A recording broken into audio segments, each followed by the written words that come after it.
Estamos con el senador José Núñez, acá senador del Frente Amplio, también para intercambiar y principalmente sobre el tema, uno de los temas del plebiscito, el que más nos concentra o lo concentramos nosotros en lo que tiene que ver con la opinión, que tiene que ver con, por una mejor jubilación, votar la reforma de la gente. En este caso, bueno, últimamente, por lo menos los días de ayer, salió a la opinión pública, en algunos informativos, algunas encuestas que tienen que ver con la posibilidad de los dos plebiscitos. Obviamente que están hablando de una encuestadora que es para poner atención, pero tampoco es, por lo menos en el caso personal, no le doy mucha importancia. Lo tomo como una herramienta más, pero bueno, después ahí hay que trabajar en lo que tiene que ver con los propósitos de cada uno. Bueno, hoy estamos llevando adelante lo que tiene que ver con el apoyo del sí y por qué sí a la reforma. Por eso estamos con el senador José Núñez y bueno, vamos a estar intercambiando sobre este tema. ¿Cómo estás? Bueno, muchas gracias. Bienvenido, buenos días. Buenos días. Bueno, muchas gracias por poder estar acá conversando con ustedes. Y bueno, y muchas gracias también por la pregunta, porque la verdad que es un tema bien importante y es de nuestro interés, el mío, y bueno, el mío como integrante y del Partido Socialista, el dejar claro nuestro respaldo a la iniciativa, ¿no?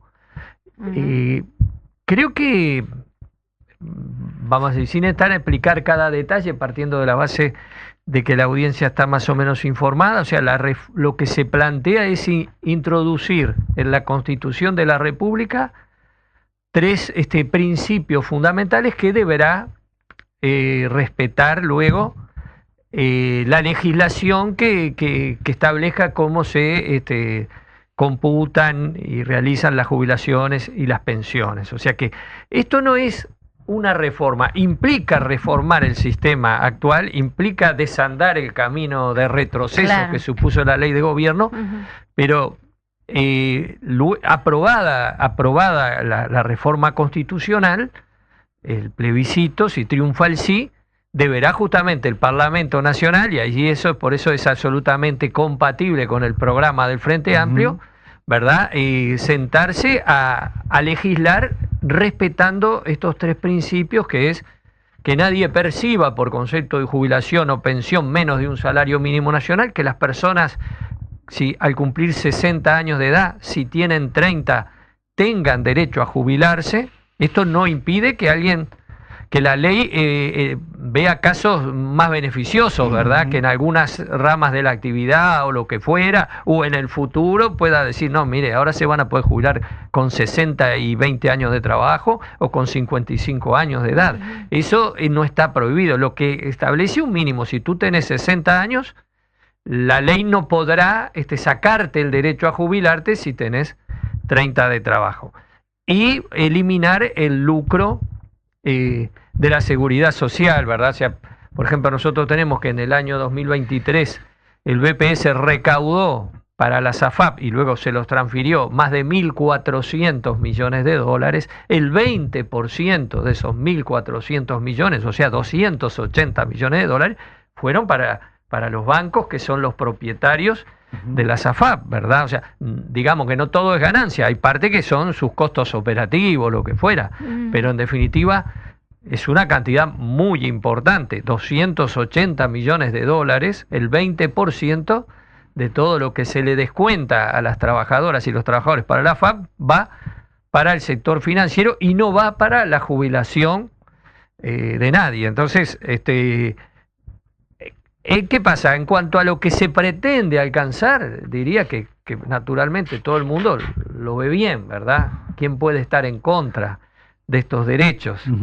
Ahora, claro, lo que se está desplegando es una campaña de miedo, ¿verdad? Decir, sí, esto está muy lindo, pero si sale, se viene abajo todo. Que lo que genera más miedo es justamente disculpe que lo interrumpa, pero lo que genera más miedo es el tema de la SAFAP específicamente. Porque lo otro también, digo, que como tú decís, ¿quién no va a querer que sean 60 menores de 65 y que los jubilados... El miedo que se pretende instalar es que estos derechos jubilatorios no podrían ser financiados, ¿verdad? Por el Estado uruguayo y que habría que gravar con enormes impuestos a la gente. Y nosotros decimos que eso no es correcto, no es cierto.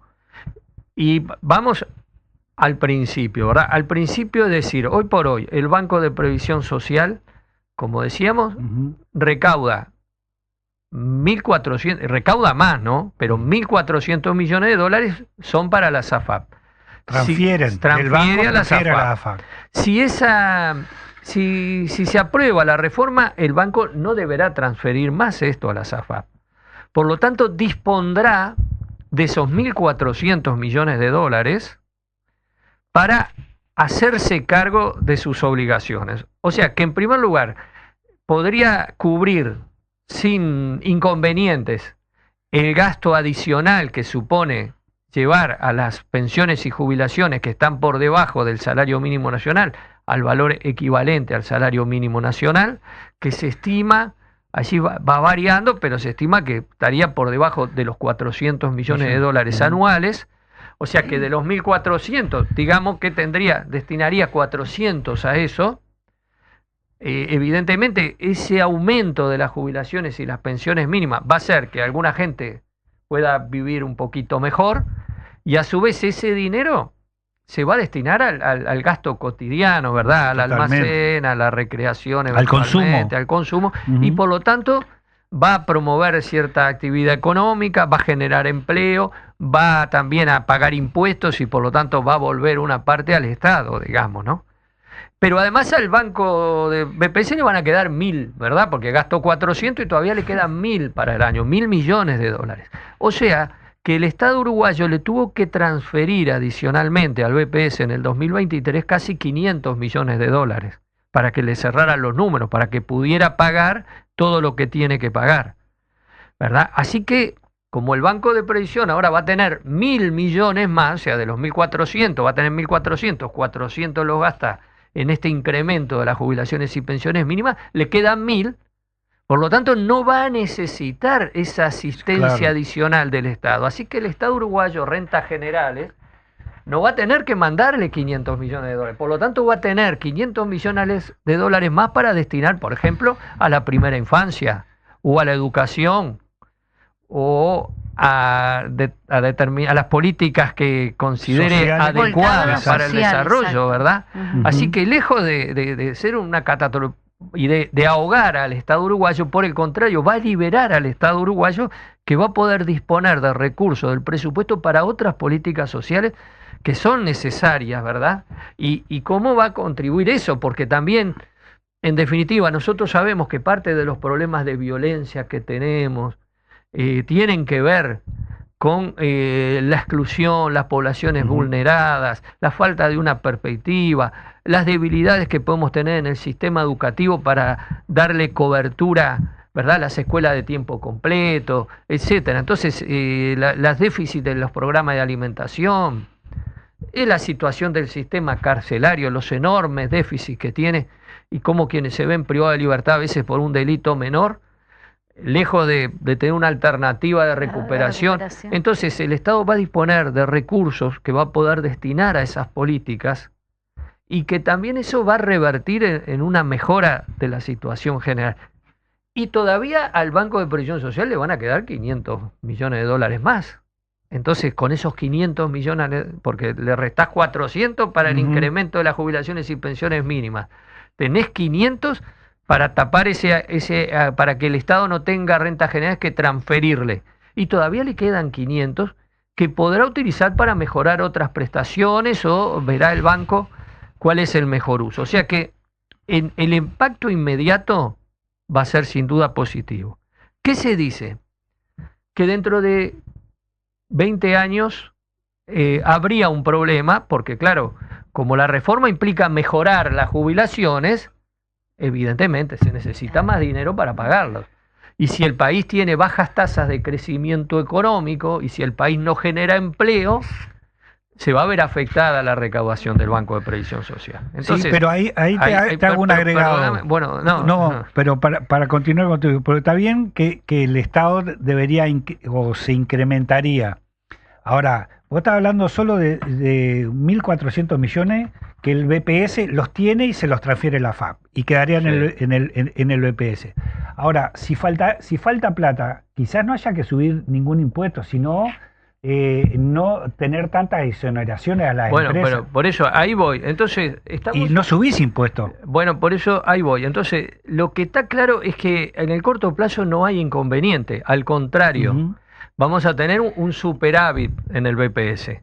En el mediano plazo, en 20 años, bueno, las proyecciones dan que el incremento de los recursos destinados a jubilaciones y pensiones, que tampoco es que estamos hablando que las personas se van a jubilar con 250.000 pesos, ¿verdad? Estamos hablando de que se van a poder jubilar con una jubilación un poquito más digna. Entonces, en el mediano plazo, eventualmente podría generarse una situación de déficit, ¿verdad? Y entonces ahí está. Primero hay que ver sobre qué hipótesis, ¿verdad? Claro. Por eso digo, qué desarrollo, qué crecimiento económico vamos a tener, qué generación de fuentes de trabajo, qué nivel, cómo vamos a combatir la evasión fiscal, cómo vamos a combatir la informalidad y lograr que se formalicen más trabajadores y por lo tanto aporten a la seguridad. Entonces todo eso, todas esas variantes van a influir en ese futuro déficit. Y luego hay que estudiar las exoneraciones que existen, las renuncias fiscales que hace el Estado uruguayo, quién contribuye y cómo a financiar la seguridad social. Y entonces, bueno, indudablemente a mediano plazo tenemos que discutir y analizar y ver cómo resolvemos la sustentabilidad del sistema. Pero lo que no estamos de acuerdo que sea a costa de algunos derechos básicos que la gente tiene que tener, ¿verdad? Aquí no se trata de decir si los bancos nos permiten pagar jubilaciones dignas, ¿verdad? Porque el sistema financiero quiere siempre llevarse toda la ganancia. No, nosotros tenemos que poner ciertas condiciones mínimas y construir las soluciones y bueno, que en definitiva nos permitan asegurar un mínimo de dignidad. Entonces, acá no hay ninguna catástrofe. Se habla de los 22.000 millones de dólares, un poco más son, que tienen hoy las AFAP y que son plata de las trabajadoras y los trabajadores, ¿no? Bueno, esa plata a priori va a pasar para un fideicomiso que va a ser administrado por el BPS, que no lo va a poder usar el Estado para lo que quiera, no lo va a poder usar para nada, ni para locas para lo que para lo que hacen ahora. No lo puede usar, o sea, lo va a ir destinando el BPS a lo largo de los años para ir pagando las jubilaciones y las pensiones, particularmente de las personas que hoy tienen esa cuenta personal en la FAP y que han generado un derecho y que la idea es que no se vea vulnerado el derecho, porque la papeleta además dice que nadie podrá percibir una jubilación inferior a la que percibiría de acuerdo a lo que hoy le garantizaría el régimen, ¿no? Nadie de las personas que actualmente están en actividad. O sea que para nosotros es una campaña de miedo, ¿verdad? El otro día escuchaba, perdón que lo interrumpa, justamente un directivo que lo tuvimos en el programa de BPS, del sindicato de la Seguridad Social justamente, que decía que Uruguay es uno de los pocos países que aún tiene AFAPs, y decía algo alocado que yo dije, eso es imposible que así sea, pero es justamente un funcionario del BPS quien lo está diciendo, y es que cuando alguien aporta y muere por determinada razón a la AFAP, no lo puede, no lo puede, la familia no puede recibir esos aportes realizados por la persona que fallecida, ¿no? Depende la situación. Primero es correcto que en muchos países que habían tomado el camino de la AFAP se revirtió esa situación porque no ha dado resultado, digamos, ¿no? Hay un informe de la OIT, ya tiene un par de años, donde justamente describe la mayoría de los casos y dice, por ejemplo, que en Uruguay el costo administrativo del sistema se incrementó, se multiplicó por 4, pasó de ser el 6% a ser el 21% de los recursos, ¿verdad? O sea que, en definitiva, el sistema es más caro, y no ha resuelto una buena jubilación, salvo para algunos sectores muy particulares que sí que pueden tener, porque tienen regímenes bonificados e ingresos altos, entonces en esos casos puede funcionar, pero en la mayoría abrumadora no funciona, ¿no?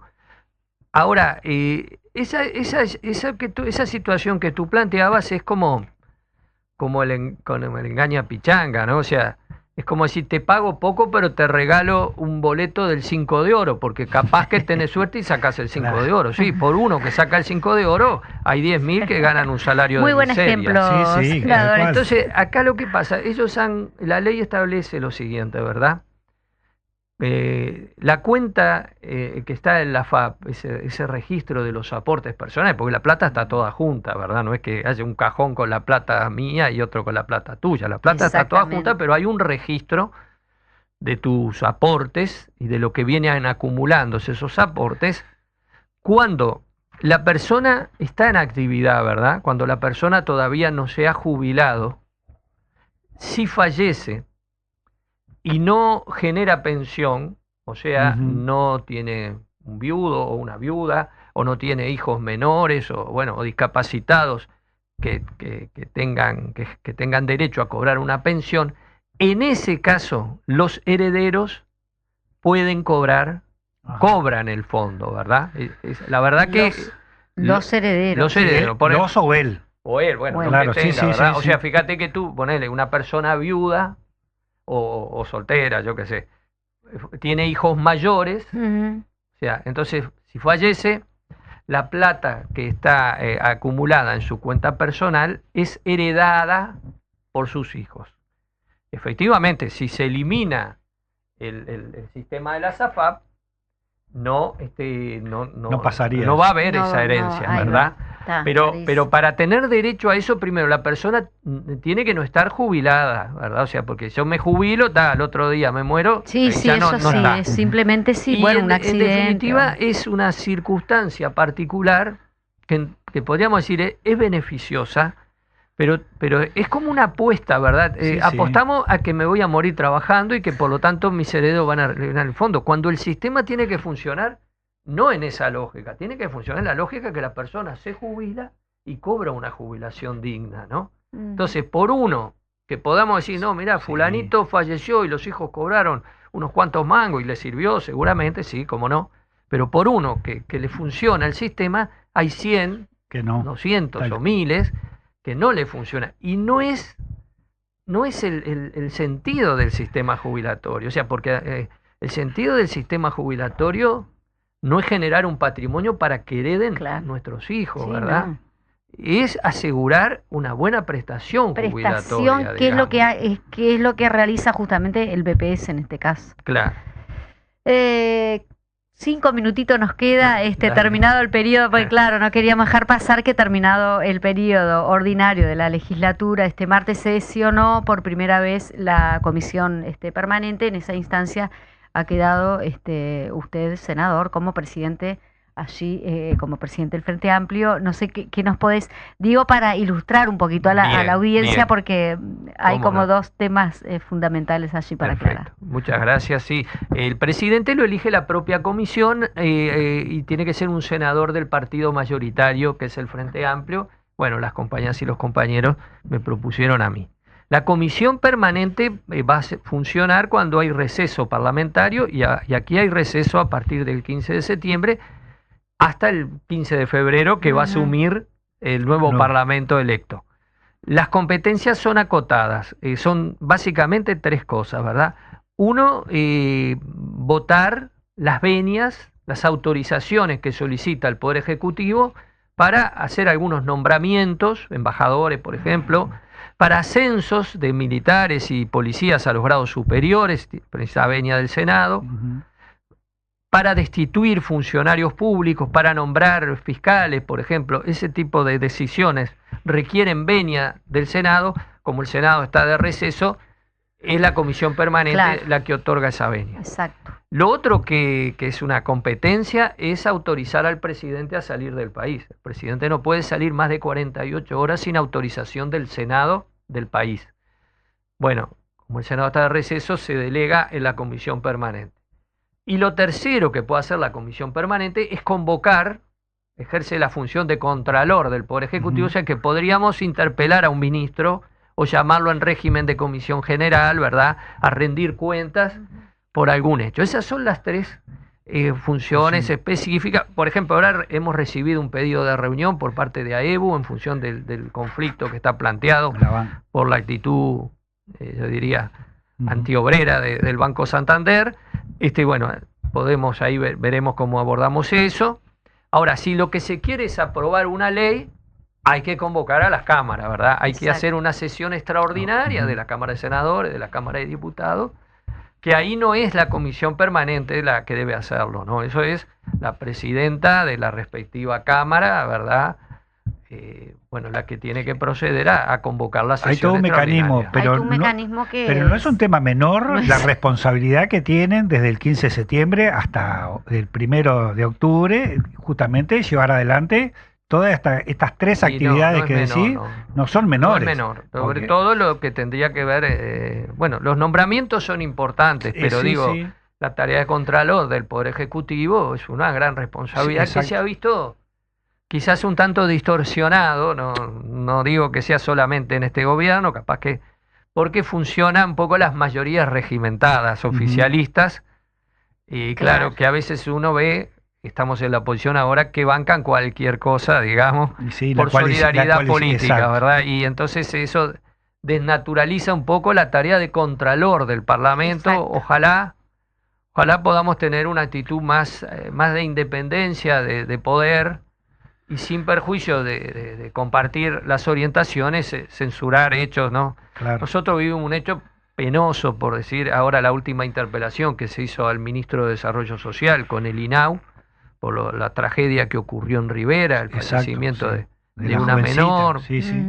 Y entonces se le hicieron una serie de preguntas al presidente del INAU, no contestó nada, pero le hicieron preguntas muy simples, como decirle: ¿cuándo el directorio del INAU tomó conocimiento de la situación? ¿Cuándo se inició la investigación administrativa? ¿Cuándo se recibió el informe de la comisión administrativa?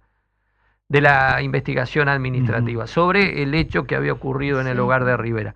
No contestaron ni siquiera eso, y sin embargo la moción aprobada por la mayoría es decir, entendemos suficiente las explicaciones del ministro y del directorio. O sea, brutal. Que se acepta que ni siquiera contesten las cosas básicas, ¿me entiendes? Porque no se trata ya de decir, bueno, la política fue correcta, y bueno, no sé, y justificar políticamente los hechos o defenderlos, sino aceptar que concurran los ministros, bueno, como ocurrió cuando el caso Astesiano, el caso Marcet, que se mintió, bueno, o sea, se acepta eso y se toma como bueno y no pasa nada, y bueno, ojalá nosotros cuando tengamos nuestra mayoría en el Frente Amplio no actuemos de la misma manera y haya más respeto por el Parlamento y haya una exigencia también de los parlamentarios frente amplistas de respeto por parte del Poder Ejecutivo, por más que sean compañeras y compañeros, ¿verdad? Correcto. Sí, no, y no tampoco abusarse por mayoría parlamentaria, proponer cosas que se tienen que resolver